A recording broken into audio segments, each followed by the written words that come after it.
Welcome. आज के इस वीडियो में हम पाथफाइंडर बुक से लिए गए इस क्वेश्चन को करेंगे।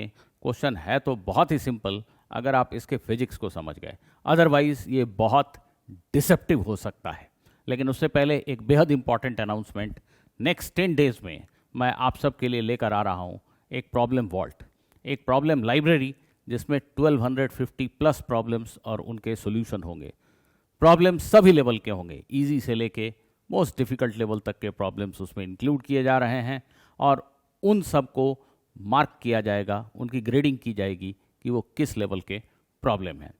और ये सब कुछ काफ़ी कम फी पे अवेलेबल होने वाला है, as low as 500 rupees per month. तो सबके लिए हाईली बेनिफिशियल एक प्रॉब्लम वॉल्ट, जिसको नेक्स्ट फ्यू मंथ्स में मैं 1500 प्रॉब्लम्स तक एक्सटेंड करने का टारगेट रखता हूँ। नेक्स्ट 10 डेज में आपके लिए ये प्रॉब्लम वॉल्ट। आइए लौट कर आते हैं हमारे आज के क्वेश्चन पे। ना ना ना ना ना क्वेश्चन से पहले आपको आपका पढ़ा हुआ एक कॉन्सेप्ट याद करा देता हूँ, तब और भी मज़ा आने वाला है।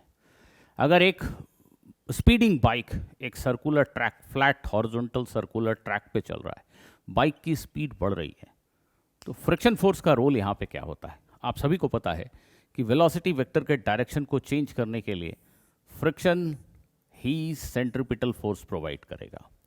और अगर बाइक की स्पीड बढ़ रही है तो एक टेंजेंशियल एक्सेलरेशन है, फ्रिक्शन ही टेंजेंशियल फोर्स भी प्रोवाइड करेगा। इसलिए ऐसी सिचुएशन में जो फ्रिक्शन फोर्स है उसका डायरेक्शन न तो रेडियल है न टेंजेंशियल है, ऐसा कुछ है। ये फ्रिक्शन फोर्स का सही डायरेक्शन है ऐसे केस में, अगर इस बाइक की स्पीड बढ़ती जा रही है और ये सर्कल के ऊपर घूम रहा है।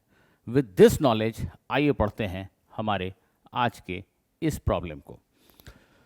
अ डिस्क ऑफ मास m 4 किलोग्राम is tied at one end of a 1 meter long cord whose other end is fixed at the center of large rough circular plate.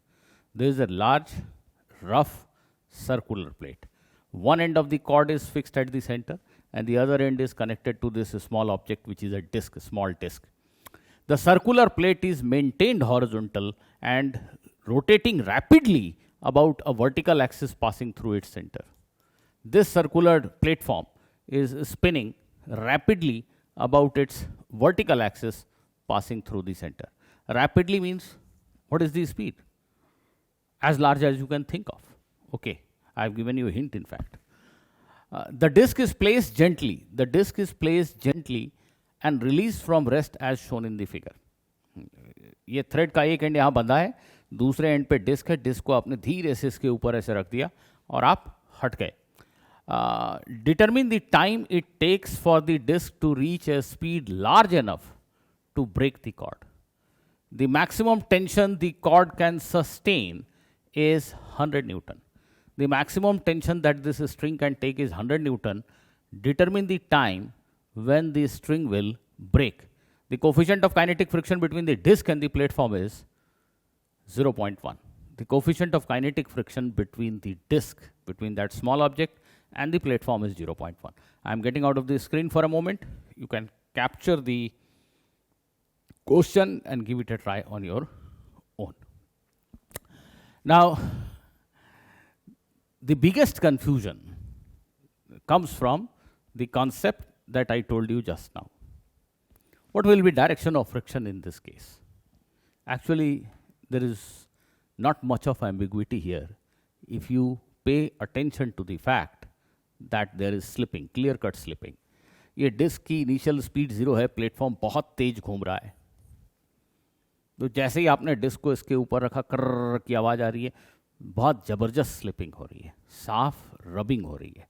Rubbing हो रही है मीन्स फ्रिक्शन काइनेटिक ही है, और वैसे भी question में सिर्फ कोफिशिएंट ऑफ काइनेटिक फ्रिक्शन का जिक्र आता है। तो जब रबिंग हो रही है, फ्रिक्शन काइनेटिक है, तो फ्रिक्शन फोर्स के डायरेक्शन को लेके कोई कंफ्यूजन है क्या? नहीं। जो रिलेटिव मोशन है प्लेटफॉर्म और डिस्क के बीच में, उसको अपोज करेगा फ्रिक्शन। प्लेटफॉर्म और डिस्क के रेस्पेक्ट में आप प्लेटफॉर्म के रेफरेंस फ्रेम में चले जाइए, आई एम सॉरी, आप प्लेटफॉर्म के रेफरेंस फ्रेम में चले जाइए, तो ये डिस्क की वेलोसिटी ऐसी है, इजंट इट? अगर ये प्लेटफॉर्म ऐसा स्पिन कर रहा है तो प्लेटफॉर्म इज़ फास्ट, वो काफ़ी फास्ट स्पिन कर रहा है, प्लेटफॉर्म का ये पॉइंट बहुत तेज ट्रैवल कर रहा है, डिस्क की स्पीड अभी बहुत कम है, तो प्लेटफॉर्म पे खड़े आदमी को ये डिस्क पीछे जाता हुआ दिखाई देगा। ये रिलेटिव मोशन है, साफ रबिंग हो रही है। तो फ्रिक्शन फोर्स किधर होगा? फ्रिक्शन फोर्स डेफिनेटली इसके ऑपोजिट ही होगा। दैट मीन्स इस केस में अगर मैं एक सिंपलर डायग्राम बना दूं, ये जो डिस्क है, फ्रिक्शन फोर्स इसके ऊपर 100% टेंजेंशियल है। फ्रिक्शन का कोई भी रेडियल कंपोनेंट यहाँ पर नहीं होगा। क्यों? क्योंकि इसकी वेलोसिटी, इस ऑब्जेक्ट की वेलोसिटी रिलेटिव टू प्लेटफॉर्म जो है वो टेंजेंशियल है, तो फ्रिक्शन उसके अगेंस्ट ही होगा। साफ स्लिपिंग हो रही है, एक पॉइंट को दूसरा पॉइंट ऐसे रब करता हुआ चल रहा है, तो फ्रिक्शन रिलेटिव मोशन को अपोज ही करेगा। फ्रिक्शन का कोई कंपोनेंट इधर इधर इधर कैसे हो सकता है? हो ही नहीं सकता है। तो that's why friction is completely tangential and the tension in the thread is definitely a radial force, no doubt about it.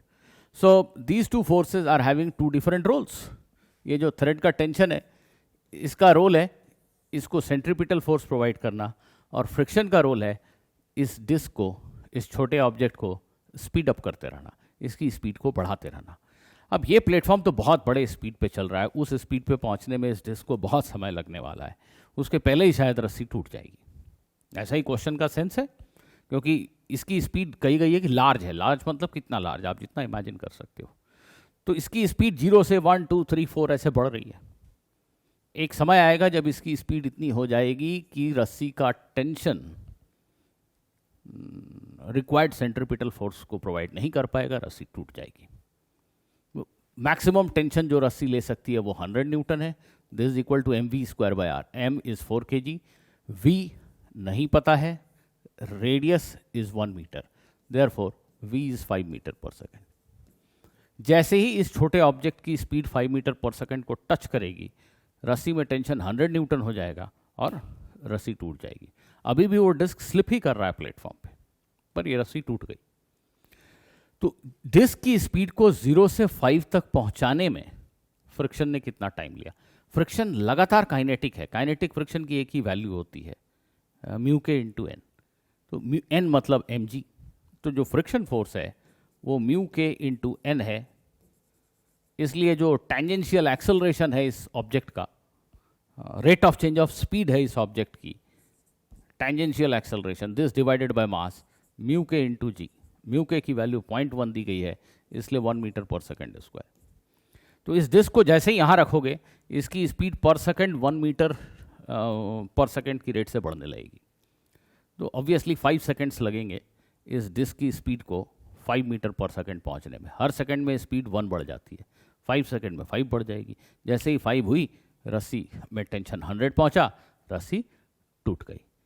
तो ये क्वेश्चन उनके लिए ज़्यादा कंफ्यूजिंग है जो हैबिचुअल हैं, ऐसा सिर्फ सोचने के या याद कर रखा है उन्होंने कि जब भी नॉन यूनिफॉर्म सर्कुलर मोशन ऐसा होगा तो फ्रिक्शन का डायरेक्शन कुछ ऐसा होता है।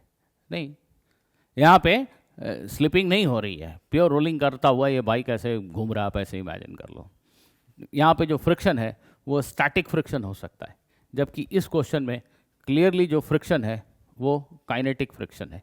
यहाँ जो फ्रिक्शन है वो टेंडेंसी ऑफ मोशन को अपोज कर रहा है।